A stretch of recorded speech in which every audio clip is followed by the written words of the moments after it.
is Evelyn, and thank you for tuning in to the LearnCast podcast. Today, I will be giving you tips on how to deal with procrastination. I hope you enjoy and learn lots.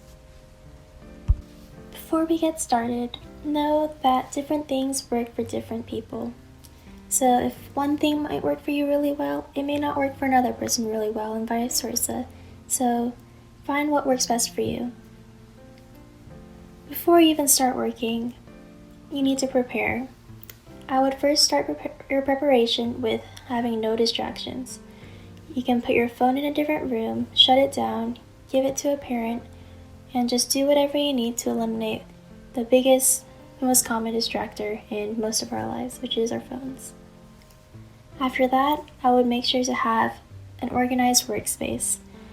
It's hard to work on a cluttered workspace, and for me, a clear desk helps with a clear mind. You also want to be comfortable, but not too comfortable. I personally wouldn't recommend working in a bed, but like I said earlier, everyone is different. Just make sure you have everything you need, whether it's pencils, paper, water, notebooks, etc. Because having to get up and find things can break your focus, and especially if you don't have a lot of motivation in the first place, you don't want to lose your focus. After all that, you're going to want to set specific goals. Instead of saying, I need to finish my homework, make a plan and be more specific.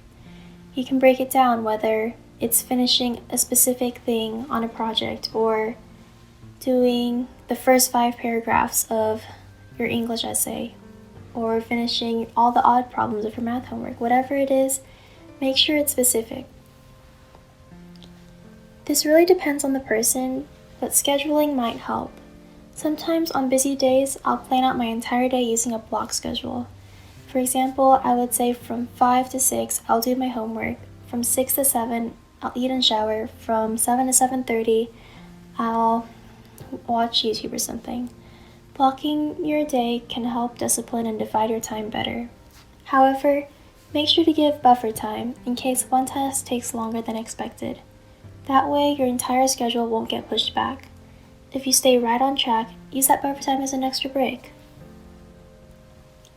So while working, take baby steps. Sometimes the hardest part is starting, and going back to the English essay, let's say you haven't started yet. Maybe you start with a thesis, and then add the rest of the introduction paragraph.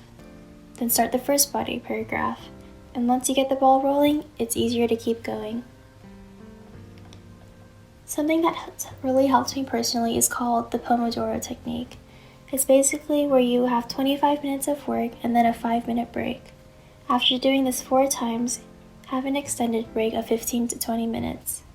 These times are more flexible, like if you want, you can change the times to 45 minutes of work and a 15-minute break, whatever works best for you. During the breaks, I would suggest refilling your water, moving around, tidying up your workspace, or doing whatever else you need. Some people like to ignore their breaks and keep going, which is fine if it works for them, but personally, I burn out easily if I don't take even a 5-minute break. Lastly, reward yourself, whether it's food, phone time, or anything else. It's important to have something to look forward to while doing your work, and even the little things count, whether it's a small piece of candy or maybe 10 extra minutes on a video game. So that's all I have for today. I hope you learned something useful. Thank you so much for joining me for our review of study habits, specifically how to deal with procrastination. Make sure to follow us on Spotify, subscribe to our YouTube channel, and check out our website to stay up to date with our latest releases. Until next time, listen, learn, repeat.